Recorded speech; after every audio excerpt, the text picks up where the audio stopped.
Hey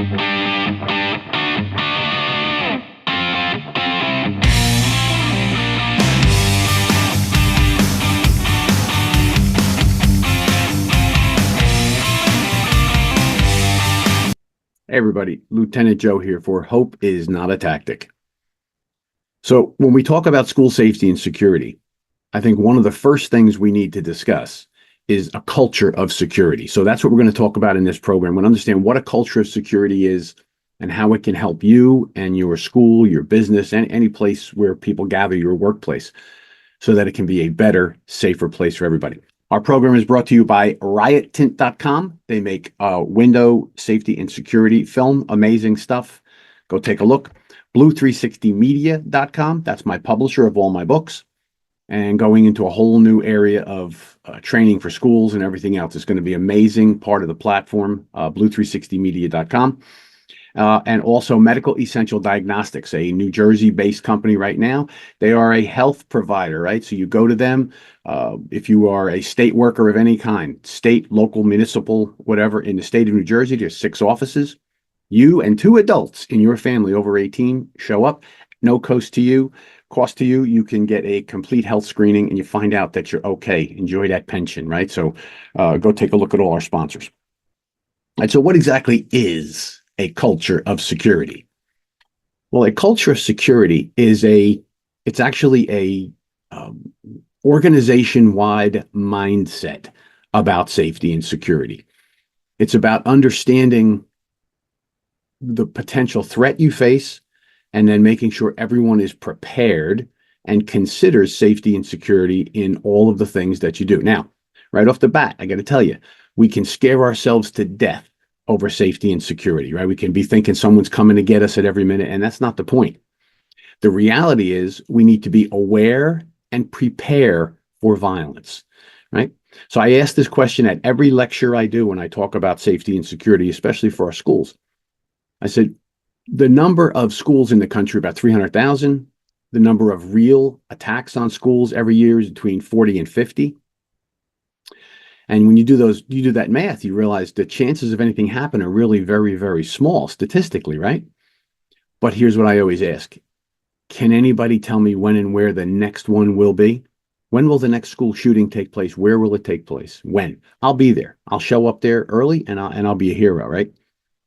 The reality is none of us know when and where the next one's going to come. So if we look at it that way, regardless of the statistical view that, it's, 40, 50 attacks in 300,000 schools, very small. The reality is it happens to you or it doesn't.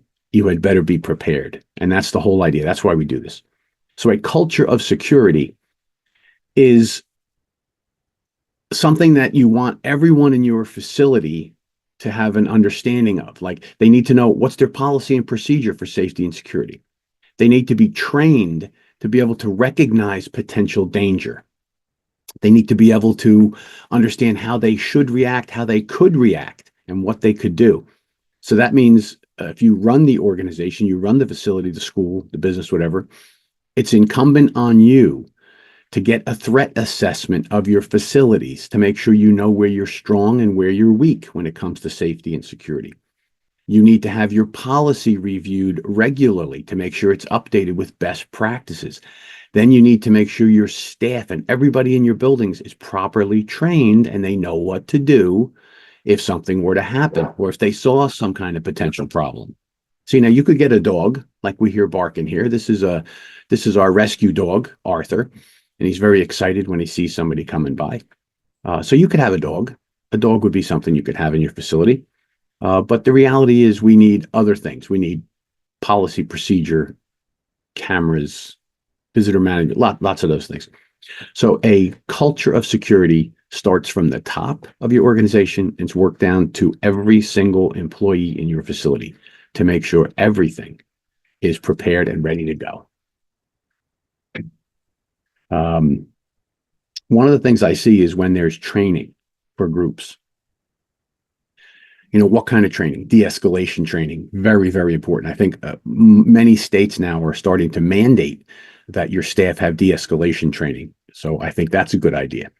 We provide that, right? My company provides that, so you can reach out to us.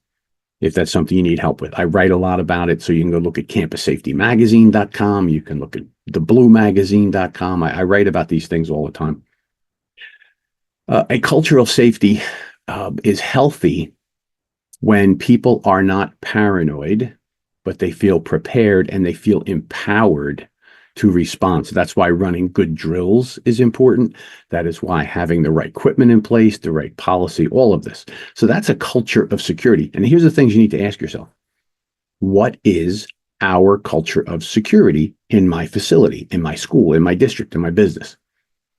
Do you have all of these things you need in place? Is it something you take serious, or is it something that you kind of figure, we'll get to it someday, or it'll never happen here? The most dangerous thing anybody could ever say. So I've been in schools and businesses where the culture of security is very high. And what you see is that the people feel empowered. They feel comfortable that if there was any violence, they know what to do. They know how to respond. They have equipment, they have training, and they have practice that helps them to feel that they can respond. And in a real event, feeling confident that you could respond and save yourself, save your students, save your customers, save your employees is very, very important. I've gone to one particular place, a business, very big business, very, very high profile business. They just built a brand new facility. Now, the mistake they made is they didn't call me in before they worked with the architects. But that being said, they brought me in to do an assessment and training. And when I talk to the leadership, now this is important for all you leaders. When I talk to the leadership, they tell me, oh, we have the best policy. We have everything in place. Everybody knows what to do. I'm very confident we would do well in an emergency. And I hope so every time I meet to somebody like that. But then I went and I started talking to the employees, some very high profile people, as a matter of fact. And I asked them, do you know what to do if an active shooter took place here, if your building was attacked? And they said, well, we watch a video about it. But I got to tell you, I wouldn't know where to go in this building. We've never actually done a drill, so I wouldn't know where to actually go hide. I guess I would try and figure it out when it was happening. That is very dangerous. That is a very common thing that I see in many places, including schools. They don't take it serious enough. I go in and where would you lock down? Well, I think, we would lock down here, or I think we would lock down in the gym, and they're not really sure. So your culture of security is enhanced when you know your strengths and weaknesses, when you understand what equipment you have and what equipment you need, when you see the kind of training that you give people, and that they are empowered to survive a violent incident. All right. So that is the understanding of what a culture of security is. What's yours? Ask the questions and make sure everyone's safe. This is Lieutenant Joe for Hope Is Not a Tactic.